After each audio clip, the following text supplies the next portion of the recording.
मानहानि केस में शिवसेना उद्धव गुट के नेता संजय राउत दोषी करार दिए गए हैं। मेट्रोपॉलिटन मजिस्ट्रेट ने संजय राउत को दोषी करार दिया है। 15 दिन की कैद और 25,000 रुपए जुर्माने की सजा सुनाई गई है। बीजेपी नेता किरीट सोमैया की पत्नी ने अर्जी दी थी। शौचालय घोटाले में शामिल होने का संजय राउत ने यह आरोप लगा था। आपको बता दें कि इस मामले में अब वो दोषी करार दिए गए हैं। मानहानि केस में संजय राउत की मुश्किलें बढ़ती नजर आ रही हैं। मेट्रोपॉलिटन मजिस्ट्रेट ने संजय राउत को दोषी करार दिया है। 15 दिनों की कैद, 25,000 रुपए का जुर्माना। मामला बता दें आपको, बीजेपी के नेता किरीट सोमैया की पत्नी ने दी थी अर्जी। दरअसल शौचालय घोटाले में शामिल होने का संजय राउत ने आरोप लगाया था। 15 दिनों की कैद की सजा और 25,000 रुपए जुर्माने की सजा, और ऐसे में संजय राउत की मुश्किलें बढ़ती नजर आ रही हैं। शौचालय घोटाले में शामिल होने का संजय राउत ने आरोप लगाया था। इसी मामले में मानहानि का केस जो चला उसमें उन्हें अब सजा सुनाई गई है। मेट्रोपॉलिटन मजिस्ट्रेट ने संजय राउत को दोषी करार दिया है और 15 दिन की कैद की सजा उन्हें दी गई है। साथ ही 25,000 रुपए का जुर्माना भी लगाया गया है। मेरे साथ मेरी सहयोगी नम्रता दुबे इसी खबर पर जुड़ चुकी हैं और अधिक जानकारी आप तक पहुंचाएंगी। नम्रता जी देखिए, संजय राउत पर जो है शिवड़ी कोर्ट से फैसला है, 25,000 रुपए का जुर्माना लगाया, साथ ही 15 दिन की कैद का जो फैसला है वो कोर्ट की तरफ से लिया गया है। बीजेपी नेता किरीट सोमैया की पत्नी मेधा सोमैया पर उन्होंने आरोप लगाया था कि 100 करोड़ का घोटाला उनकी तरफ से किया गया है शौचालय निर्माण और शौचालय की सफाई को लेकर कोविड के दौरान। तो ऐसे में अब ये बड़ा फैसला जो है शिवड़ी कोर्ट से आया है। संजय राउत को बहुत बड़ा झटका लगा है। 15 दिन की कैद और 25,000 रुपए का जुर्माना इसको बताया गया है। ऐसे में फिलहाल कोर्ट में किरीट सोमैया भी मौजूद है और उनकी तरफ से अब इसको लेकर बयान भी दिया जाएगा। फिलहाल देखना ये होगा कि आगे कोर्ट की क्या कार्रवाई होती है, जमानत के लिए कैसे संजय राउत आगे बढ़ते हैं। लेकिन इस पूरे मामले में संजय राउत को बहुत बड़ा झटका लगा है। 15 दिन की कैद की बात की गई है। आपको बता दें, कोविड के दौरान 100 करोड़ के घोटाले का आरोप जो है वो संजय राउत ने लगाया था बीजेपी नेता किरीट सोमैया की जो पत्नी है मेधा सोमैया उनके ऊपर। उन्होंने कहा था कि किरीट की पत्नी ने जो फंड है उसका इस्तेमाल करके जो है अपने निजी इन्वेस्टमेंट किया। शौचालय के निर्माण काम के लिए उन्होंने रिक्वेस्ट किया था, वो फंड उनको मिला, लेकिन उसको लेकर उनकी तरफ से कोई काम नहीं किया गया। और इसी पूरे मामले को लेकर डिफेमेशन का जो केस है 500 आईपीसी के तहत वो केस रजिस्टर करवाया गया था मेधा सोमैया की तरफ से, जिसमें किरीट सोमैया को बड़ी जीत मिली है। जी चलिए नम्रता, बहुत बहुत धन्यवाद इस पूरी जानकारी के लिए आपका। तो संजय राउत की मुश्किलें बढ़ती हुई साफ तौर पर नजर आ रही हैं। अभी एक बड़ी खबर आ रही है। दिल्ली के मोतिया खान इलाके में रानी लक्ष्मीबाई की मूर्ति लगाने को लेकर विवाद हो गया है। हाईकोर्ट की मंजूरी के बाद शाही ईदगाह परिसर में मूर्ति लगाई जा रही है। इसके विरोध में भारी संख्या में भीड़ जमा हो गई। ईदगाह मैनेजमेंट कमेटी हाईकोर्ट पहुंची थी, लेकिन हाईकोर्ट ने यह कहते हुए याचिका खारिज कर दी कि इस मामले को धार्मिक रंग ना दिया जाए। हाईकोर्ट ने यह भी कहा था कि रानी लक्ष्मीबाई देश की महान हस्ती रही हैं, इसमें धार्मिक रंग देना ठीक नहीं। ईदगाह समिति का दावा था कि जिस जमीन पर मूर्ति लगनी है वो जमीन वक्फ की है। याचिका आज मूर्ति लगाई जा रही है। भारी संख्या में दिल्ली पुलिस और आरएएफ के जवान वहां पर तैनात कर दिए गए हैं। मोतिया खान इलाके में यह मूर्ति लगनी है।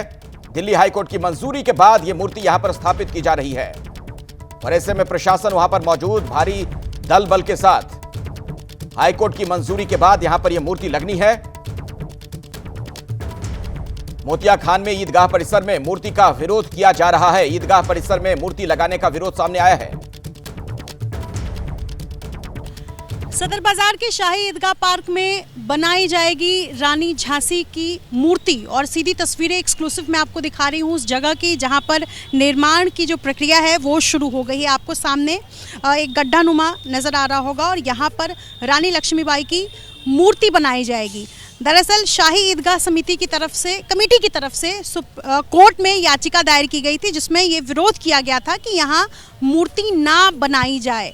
हालांकि आपको बता दें कि हाईकोर्ट की तरफ से डबल बेंच ने सुनवाई की और इस पूरे मामले को लेकर के ये साफ कहा है कि याचिका खारिज की जाती है। यानी यहाँ पर ये जो जगह आप देख रहे हैं यहाँ पर झांसी की रानी की मूर्ति बनाई जाएगी। और दिल्ली हाईकोर्ट ने शाही ईदगाह मैनेजमेंट कमेटी की इस याचिका को दाखिल करने पर फटकार भी लगाई है और ये भी कहा गया दिल्ली हाईकोर्ट की तरफ से कि इस पूरे मामले को कम्युनल रंग देने की कोशिश नहीं करे। अब मैं आपको तस्वीर दिखाती हूँ, मेरे सहयोगी मेहरबान सिंह के कैमरे से देख सकते हैं। ये जो कि बाहरी हिस्सा है, ये जो आपको बाउंड्री वॉल नजर आ रही है बिल्कुल सड़क किनारे का है और ये जो रास्ता है ये सदर बाजार जाने का रास्ता आपको नजर आ रहा होगा और इसके लगभग 300 मीटर की दूरी पर ईदगाह है। ऐसे में ये जो ज़मीन है ये डीडीए की ज़मीन है और सरकारी ज़मीन, सरकारी संपत्ति पर भी विरोध किया जा रहा था कि यहाँ रानी लक्ष्मीबाई की मूर्ति ना लगाई जाए। इसके लिए न सिर्फ कोर्ट की तरफ से फटकार लगाई गई है याचिकाकर्ता को, बल्कि ये भी कहा गया है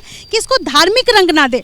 रानी लक्ष्मीबाई एक फ्रीडम फाइटर है और आप जब महिला सशक्तिकरण की बात करते हैं तो फिर इस तरीके की मूर्ति लगाने का, रानी लक्ष्मीबाई की मूर्ति लगाने का विरोध क्यों किया जा रहा है? इस तरीके की बातें कहने के बाद और आज की तारीख में देखिए किस तरीके की तस्वीर नजर आ रही है। मैं आपको इस सड़क की भी तस्वीर दिखाऊंगी। रैपिड एक्शन फोर्स आपको बड़ी संख्या में तैनात नजर आ रहा होगा। बाकायदा पुलिस बैरिकेड्स लगाए गए हैं और दंगा नियंत्रण के लिए वाहन भी आपको नजर आएगी जगह जगह खड़ी। और अभी एक बहुत बड़ी खबर आ रही है हिमाचल में नेम प्लेट विवाद पर। बहुत बड़ी खबर, मंत्री विक्रमादित्य को कांग्रेस नेतृत्व की फटकार। सूत्र हमें यह बड़ी जानकारी दे रहे हैं कि आलाकमान ने सीएम सुक्खू को भी नसीहत दी है। विक्रमादित्य ने यूपी मॉडल लागू करने पर बयान दिया था। विक्रमादित्य के बयान से कांग्रेस नेतृत्व असहज है। तो सूत्रों के हवाले से यह बड़ी जानकारी निकलकर सामने आई है कि राहुल गांधी और कांग्रेस अध्यक्ष खड़गे दोनों नाराज हैं। विक्रमादित्य सिंह ने जो बयान दिया था उस बयान से कांग्रेस का जो आलाकमान है, जो लीडरशिप है, वो नाराज। राहुल गांधी और कांग्रेस अध्यक्ष खड़गे के नाराज होने की खबर आ रही है। हिमाचल प्रदेश में नेम प्लेट विवाद पर अभी की बड़ी खबर। मंत्री विक्रमादित्य सिंह को कांग्रेस नेतृत्व की फटकार भी लगी है। आलाकमान ने मुख्यमंत्री सुक्खू को भी नसीहत दी है। तो यूपी मॉडल वाली जो बात कही गई थी, ऐसा लग रहा है कि विक्रमादित्य सिंह पर यह भारी ना पड़ जाए। हिमाचल में नेम प्लेट विवाद पर अभी की बड़ी खबर, बड़ी जानकारी निकलकर सामने आ रही है। जो बयान दिया गया था मंत्री विक्रमादित्य सिंह की तरफ से, उस बयान से कांग्रेस का आलाकमान नाराज है। यानी टॉप लीडरशिप जो कांग्रेस की है वो असहज है इससे। योगी मॉडल लागू करने की जो बात कही गई थी उससे बताया जाता है कि कांग्रेस का जो आलाकमान है, जो नेतृत्व है, वो नाराज है। हमारे साथ इस बीच जैनेंद्र जुड़ चुके हैं, हमारे सहयोगी। जैनेंद्र, क्या कुछ जानकारी और मिल पा रही है कि क्या दोनों नेताओं को फटकार लगी है, सुखविंदर सुक्खू को भी और इन्हें भी, मंत्री विक्रमादित्य सिंह को? बिल्कुल, कांग्रेस के उच्च सूत्रों से हमें जानकारी मिली है कि विक्रमादित्य के बयान से काफी नाराज है पार्टी और मल्लिकार्जुन खड़गे कांग्रेस अध्यक्ष और राहुल गांधी दोनों नाराज हैं। यही वजह है कि मंत्री विक्रमादित्य सिंह को फटकार लगाई गई है। मुख्यमंत्री सुक्खू को भी नसीहत दी गई है और निर्देश दिया गया है कि कोई भी जो फैसला है वो कानून और संविधान सम्मत हो और इस बात का खास ख्याल रखा जाए कि इससे भेदभाव या उत्पीड़न किसी का ना हो। हालांकि सफाई देने की कोशिश की गई सीएम और मंत्री की तरफ से, लेकिन खासतौर पे यूपी मॉडल वाला जो बयान था विक्रमादित्य का वो काफी नागवार गुजरा है पार्टी नेतृत्व को और यही वजह है कि मंत्री को नसीहत दी गई है, फटकार लगाई गई है और कहीं ना कहीं विक्रमादित्य ने माना। सूत्रों ने बताया है कि यूपी मॉडल वाला जो उनका बयान था कि हिमाचल में भी यूपी की तर्ज पर नेम प्लेट लगवाए जाएंगे रेहड़ी पटरी पर, उन्होंने माना है कि उनका जो बयान था वो गलत था और यही वजह है कि उन्हें बयान को ठीक करने के निर्देश दिए गए थे। इसके बाद आज विक्रमादित्य ने अपने बयान में सुधार किया है। देखिए, सूत्र हमें बता रहे हैं कि हिमाचल सरकार की तरफ से यह सफाई दी गई है कि चूंकि हिमाचल का जो अर्थव्यवस्था है वो पर्यटन पर आधारित है, बड़ी संख्या में बाहर से पर्यटक जो है आते हैं और रेहड़ी पटरी की जो गुणवत्ता है उस पर हिमाचल की अर्थव्यवस्था टिकी होती है। अगर शिकायतें आती हैं तो पर्यटन प्रभावित होता है। इसी वजह से जो है एक ऑल पार्टी कमेटी विधानसभा के द्वारा बनाई गई थी जिसके बाद ये फैसला लिया गया है। और कांग्रेस नेतृत्व ने साफ निर्देश दिया है कि कोई भी फैसला जो है वो भेदभाव या उत्पीड़नकारी ना हो और खासतौर पर जो बयान विक्रमादित्य ने कल दिया कि यूपी की तर्ज पर नेम प्लेट लगाया जाएगा, इस बात से काफी नाराज कांग्रेस लीडरशिप है और यही वजह की फटकार लगाई गई है विक्रमादित्य को। उन्हें बयान में सुधार के निर्देश दिए गए। बहुत बहुत शुक्रिया इस जानकारी के लिए आपका।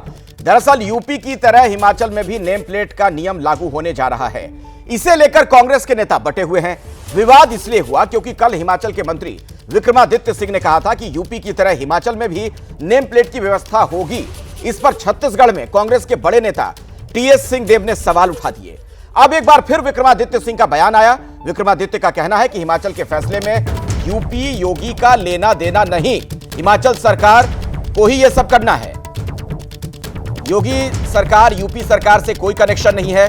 सुरक्षा के लिए हिमाचल प्रदेश सरकार का यह कदम है।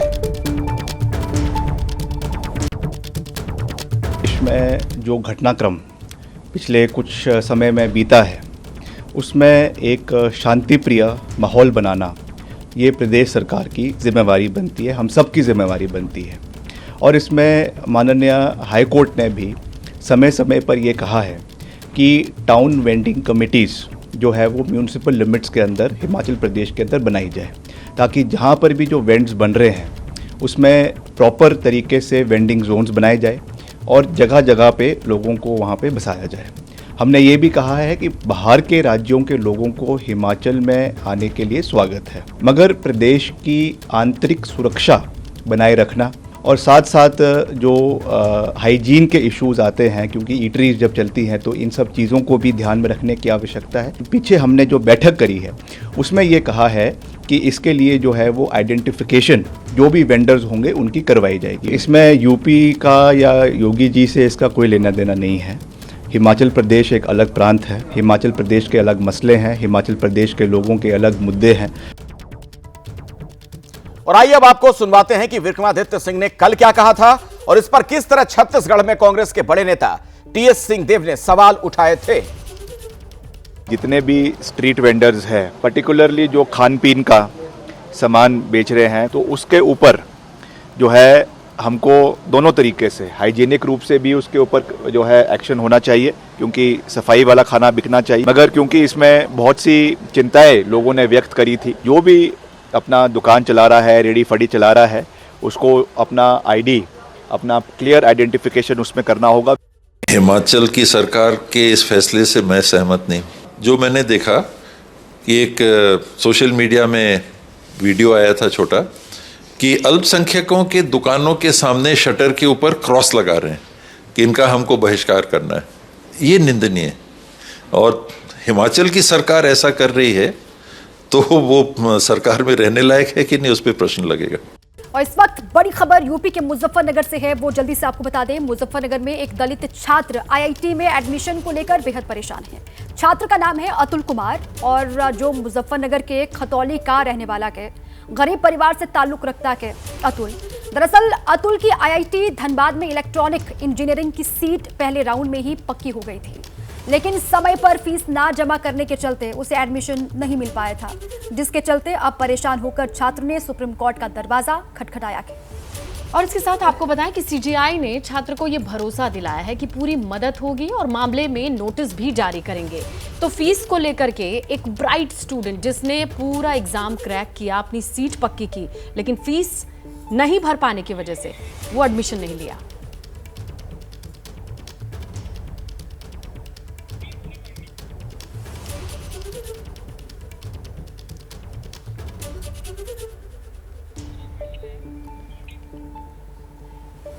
तो अब आपको बताएं कि 30 सितंबर को मामले की अगली सुनवाई होनी है। अतुल ने यह भी बताया कि 24 जून को लास्ट डेट था और उसने समय पर अपने डॉक्यूमेंट्स कॉलेज की वेबसाइट पर सबमिट भी कर दिए थे, लेकिन फीस जमा होने से पहले ही कॉलेज की वेबसाइट ऑटोमेटिक लॉग आउट हो गई, जिसके चलते वो फीस नहीं जमा कर पाया। अब फीस न जमा होने की वजह से अतुल का आईआईटी धनबाद में एडमिशन नहीं हो पाया।